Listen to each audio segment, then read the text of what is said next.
আসসালামু আলাইকুম ওয়া রাহমাতুল্লাহ। প্রিয় শিক্ষার্থী ভাই বোন, আজকে আমি তোমাদের যশোর বোর্ড 2019 এইচএসসি পরীক্ষায় যে প্যাসেজ ন্যারেশনটি এসেছিল সেই প্যাসেজ ন্যারেশন নিয়ে আজকে আমি বিস্তারিত কথা বলবো। এই প্যাসেজ ন্যারেশন নিয়ে শিক্ষার্থীদের মাঝে একটা আশঙ্কা, ভয়, ভীতি কাজ করে সবসময় আমি দেখেছি। আজকের এই ক্লাস থেকে ইনশাআল্লাহ তোমরা অনেক তথ্যপত্র পাবে যা তোমার ভীতি অনেকটা কমিয়ে দেবে বলে আমার আত্মবিশ্বাস।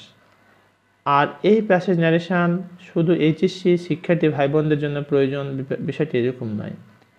তোমাদের যাদের একাডেমিক 9-10, দাখিল, আলিম, এসএসসি এই টপিকটি রয়েছে, সঙ্গত কারণে তোমাদের প্রত্যেকের জন্যই এই ক্লাসটি মোস্ট ইম্পর্ট্যান্ট ক্লাস। তো চলো আমরা শুরু করি। আর এই শুরু করার আগে তোমাদের কয়েকটি পরামর্শ দিতে চাই আমি। যদি তোমরা সত্যিকার অর্থে প্যাসেজ ন্যারেশনকে আয়ত্ত করতে চাও তাহলে টেন্সের প্রতি একটা পূর্ণ ধারণা নিয়ে আসো। টেন্স শনাক্তকরণ, কোন টেন্স দেখে যেন বুঝতে পারো তুমি, এটি একটি গুরুত্বপূর্ণ বিষয়। সেকেন্ডলি, তোমার ন্যারেশনের ক্ষেত্রে ডাইরেক্ট স্পিচে কোন টেন্স থাকলে ইনডাইরেক্ট স্পিচে সেটা কোন টেন্স হয়, এর যে ছকটি রয়েছে সেই ছকটি তোমার যে কোনো গ্রামার থেকে কমপ্লিট করো। এরপরে প্রোনাউন যে পার্সন যে 3 প্রকার আর নাম্বার 2 প্রকার, এখান থেকে তোমার 3 প্রকার পার্সনের subjective form, objective form, positive form অবশ্যই তোমাকে ভালো করে শিখতে হবে। যেমন ধরে নাও, হিয়ের অবজেক্টিভ ফর্ম হচ্ছে হিম, পজিটিভ ফর্ম হচ্ছে হিজ, আয়ের অবজেক্টিভ ফর্ম হচ্ছে মি, পজিটিভ ফর্ম হচ্ছে মাই বা মাইন। এইভাবে এই ছকটা শিখতে হবে। আর কাছের শব্দ দূরত্ববাচক শব্দে রূপান্তর হয় সেই বিষয়টি তোমাদেরকে ভালো করে জানতে হবে।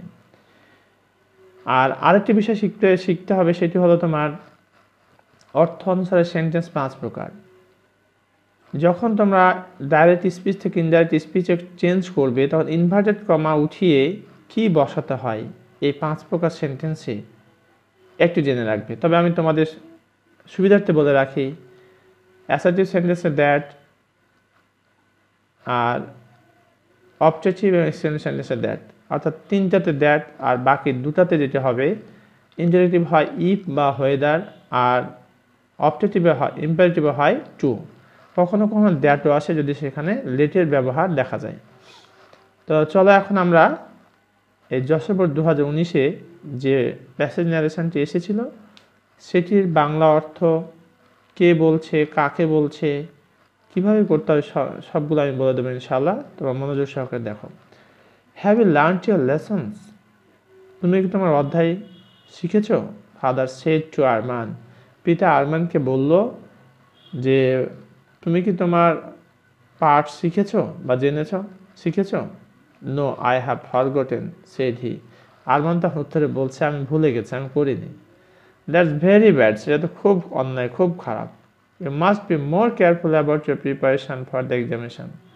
You must be more careful, তোমার অধিক সচেতন হওয়া দরকার। অ্যাবাউট ইউর প্রিপারেশন, তোমার প্রস্তুতির সম্পর্কে। ফর দ্য এক্সামিনেশন, পরীক্ষার জন্য তোমার প্রস্তুতির ব্যাপারে তোমার অধিক কী হওয়া, সচেতন হওয়া দরকার। By doing so you can make a good result, আর এগুলো করে তুমি ভালো রেজাল্ট করতে পারো। সেড হিজ ফাদার, তার পিতা বলল। Thank you very much for your timely advice, আপনার সময় উপযোগী পরামর্শ দেওয়ার জন্য অসংখ্য ধন্যবাদ। এখানে তাহলে আমরা দেখতে পাচ্ছি ছেলে এবং পিতার কথোপকথন হচ্ছে। পিতা জিজ্ঞেস করেছে আর ছেলের নাম হচ্ছে আরমান। তাহলে এখন দেখি আমরা প্রথমে কি বলছে, have you learned a lesson, প্রশ্ন করেছে। তাহলে ফাদার আস্কড আরমান, প্রশ্ন করলে রিপোর্টিং ভার্ব চেঞ্জ হয়ে কি হয়, আস্কড হয়।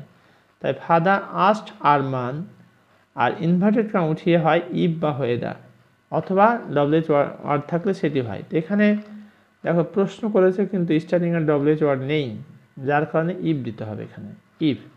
Have you learned your lessons, এটা প্রেজেন্ট পারফেক্ট টেন্স, এই কারণে হয়ে যাবে পাস্ট পারফেক্ট টেন্স। আর এখানে ইউটা হচ্ছে আরমান, তাহলে ইফ হি, আরমানের এ নেওয়া হয়েছে। ইফ হি হ্যাড লার্নড, যদি পাস্ট পারফেক্ট হবে, সাহায্যকারী ভার্ব হচ্ছে had. If he had learned his lessons, 1 নম্বর শেষ। No, I have forgotten said he, এবার আরমান বলছে যে না, আমি ভুলে গেছি। নো থাকলে রিপ্লাইড ইন দ্য নেগেটিভ হয়। Arman replied in the negative and said that he had forgotten. I have forgotten কোন টেন্স, প্রেজেন্ট পারফেক্ট টেন্স, তাহলে কি হবে, পাস্ট পারফেক্ট টেন্স হয়ে যাবে, he had forgotten.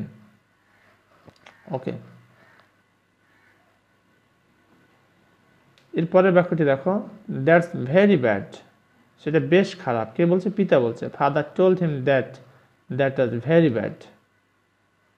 Okay, you must be more careful about your preparation for the examination. You must be more, এটাও কিন্তু পিতাই বলতেছে।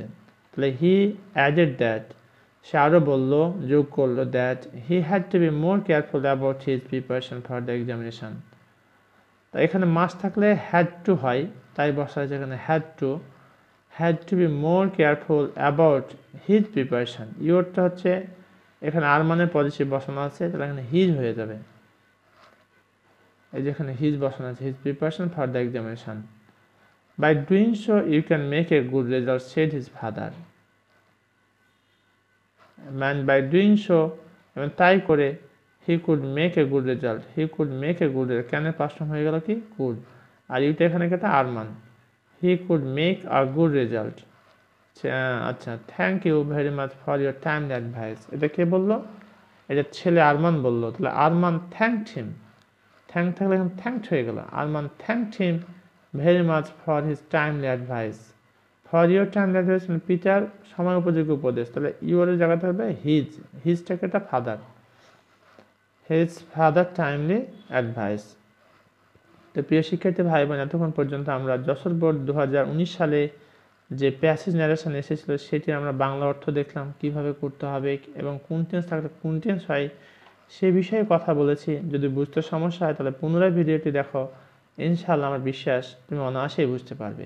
এরপরও যদি তোমাদের কোনো প্রবলেম থেকে থাকে তাহলে কমেন্ট করে জানিয়ে দাও, ইনশাআল্লাহ I will try my best to give your comment reply. Thank you very much for watching this video. আজকের মতো এখানেই শেষ করছি। ভালো থাকো, সুস্থ থাকো। আসসালামু আলাইকুম ওয়া রাহমাতুল্লাহ।